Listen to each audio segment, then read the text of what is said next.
Hey guys, you know, there was this person that I used to watch on YouTube a while ago that I used to be subscribed to, and every time I watched her videos, I used to think to myself, you know, she's a pretty girl and I like her videos, but her hair always looks so greasy. And I realize now that her hair wasn't greasy, it was wet. Because I do the same damn thing. I take a shower, I wash my hair, and then I try to film a video right away before my hair even dries because I air dry it. And when you look at it, it looks greasy.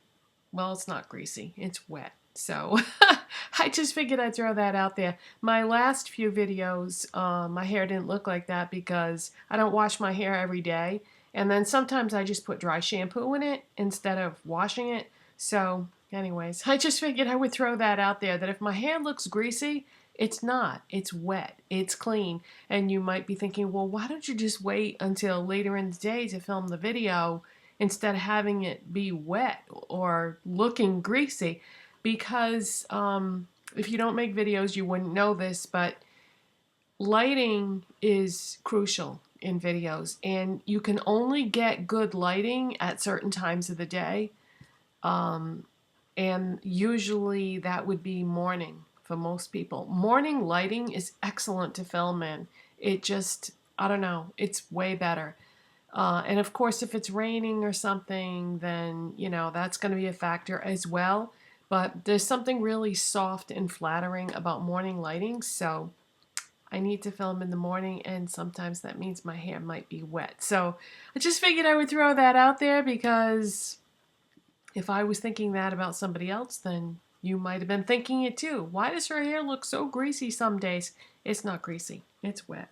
And you'll notice that right now, you know, my hair looks a certain way right now. By the time this video is at the end, it's gonna look completely different than it does right now because my hair dries really fast. So by the end of the video, it'll be probably halfway dry at least. Anyway, who cares, right? I do have something else I want to tell you before we get into the subject of today's video because it's kind of important. If you watched yesterday's video about Cinna striping tape, how to use striping tape. What is the word I'm forgetting? I can't think of it. I feel like I'm missing something in the title there. Anyways, you know what I'm talking about. If you saw the video, I had showed you or explained how to use striping tape to do a striping tape manicure. And what I realized after a couple days of having that manicure on is that I really should have gotten that top coat, the Cinna top coat that goes with it.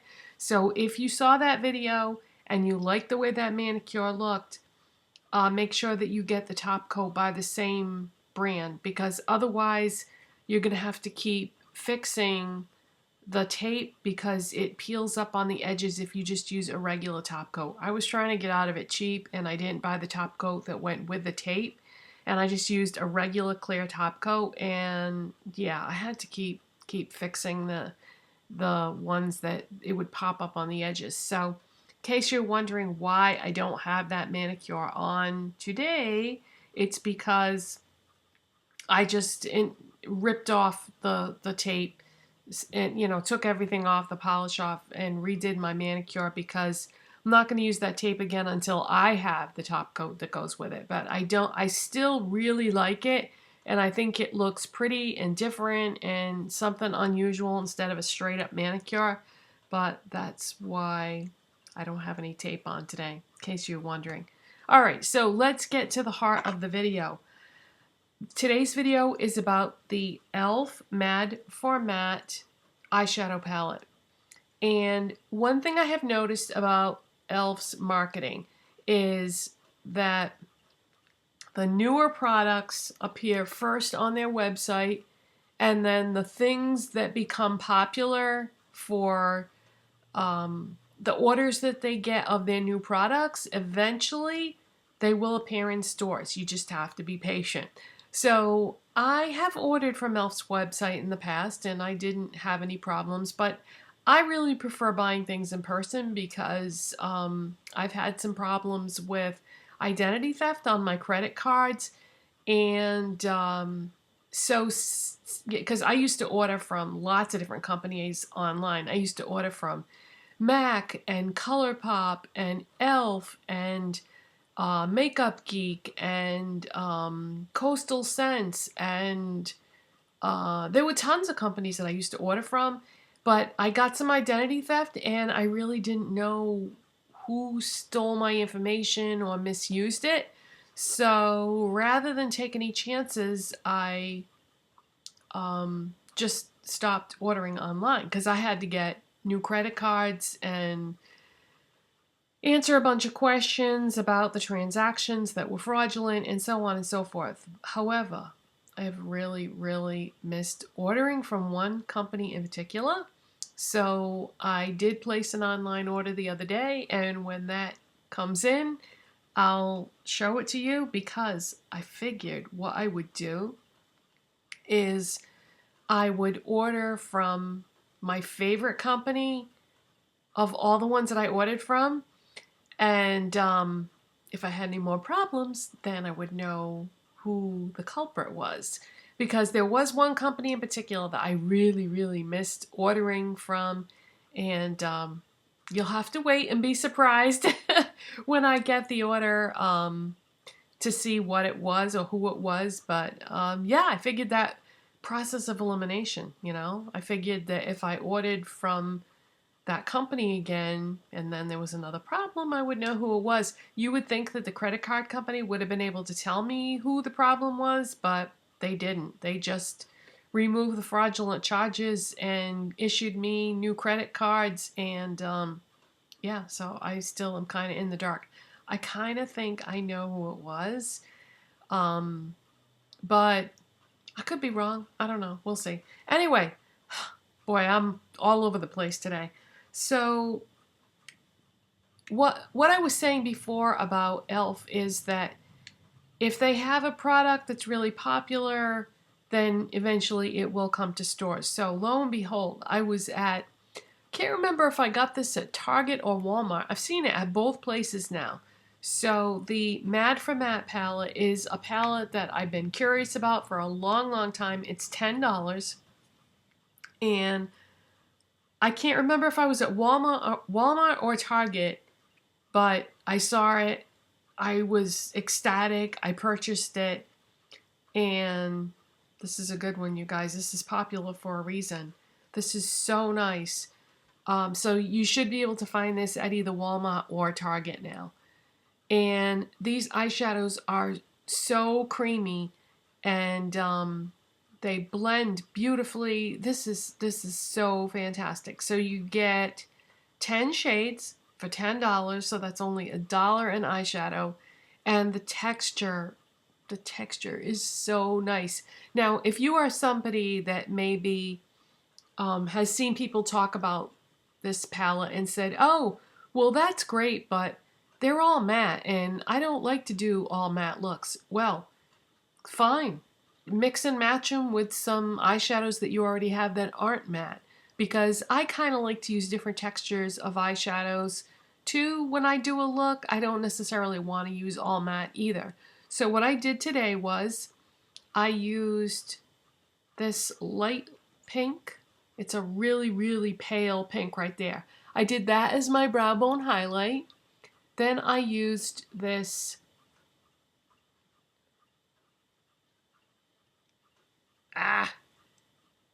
I use this right here. It's sort of a tan, deeper beige color. I use that as my crease shade. And then on my lids, I used a Maybelline Color Tattoo. This is one of the metallic ones and inked in pink. You might be thinking to yourself, "Hey, I saw you purge that in one of your purge videos." I did. I repurchased it. I missed it. If I purge stuff and then I feel like I don't have anything else in my collection that's exactly like that or something I can substitute with, I will go out and repurchase it. So I really missed this, and yeah, so I repurchased it. So that's what's on my lids, is the Maybelline Color Tattoo Inked in Pink. And by the way, I know I'm all over the place today, you guys, but I have to tell you about this. I've been using, speaking of Maybelline, I've been using the Maybelline Instant Age Rewind Dark Circle Concealer as an eyeshadow base lately, and this is in the shade Fair. And oh my god, I love the way my eyeshadows go on over this. So if you want to try something new, or if you need a new eyeshadow primer or whatever, if you have this concealer, try it, because it works so great as an eyeshadow concealer. I've used as an eyeshadow primer, I meant to say. I've used concealer as an eyeshadow primer before and had pretty good results with it, but this one in particular seems to be really good as an eyeshadow primer, so I just wanted to throw that out there. So anyway, I love this palette. The eyeshadows are so creamy, and pigmentation wise, I would say they're kind of somewhere in the middle. They're not like crazy pigmented, but they're not lacking in pigmentation either. They're somewhere in the middle. Be careful how much you blend them, because they are a very soft, creamy consistency. So if you blend it too much, you'll just blend it right away, and then you'll have to add more. So that is one thing that I found out. But look at these colors. To me, these are all neutrals. Now, some people might not consider that light pink a neutral, but I do, because that's a shade that I really like. But I mean, you've got grays, you've got browns, you've got beiges, you've got tans, you've got an off-white, you've got the light pink. These are all fantastic shades, and I think I'm going to get a lot of use out of this palette. You know, I didn't just get this recently. I've actually had it in my box of things that I have this box, and it has products in it that I've purchased that I need to either try and or review. And it's been sitting there, and wow, if I knew it was this good, it wouldn't have been sitting there all this time, because I can see myself using this as mainly crease colors and or highlighter shades. Mostly crease shades. I look at this and I mostly feel like I would use this for crease colors. So let me swatch this so you can see how they swatch. So I'm gonna start with the lightest shades, and we'll go from there.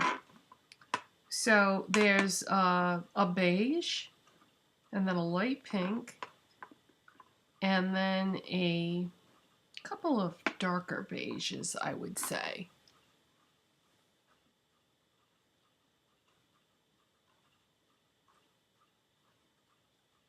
Interesting. So the first two shades you can't really see because they blend in with my light skin. And then the next two shades didn't really swatch that well, but they apply on your eyes plenty dark. So, I guess basically what that boils down to is don't wear them without a primer, okay? But over a primer, they're going to be fine. And then let's do a grouping of 3 next. The next ones are going to be like a reddish brown, and then a cool mid-tone to dark brown, and then a mid-tone gray, I would say. Neutral mid-tone gray.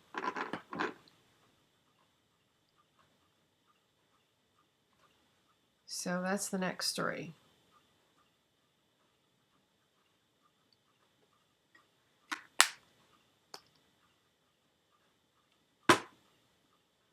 So they're not swatching super pigmented. But you know what?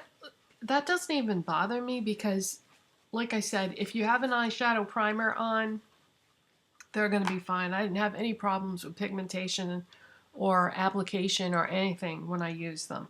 And then the last 3 are going to be a dark neutral brown, I would say, and then a cool gray, and then the last one looks like it could be a black, but it might be a dark gray. I'll find out, I guess, when I swatch it. So these would be the darkest shades in the palette.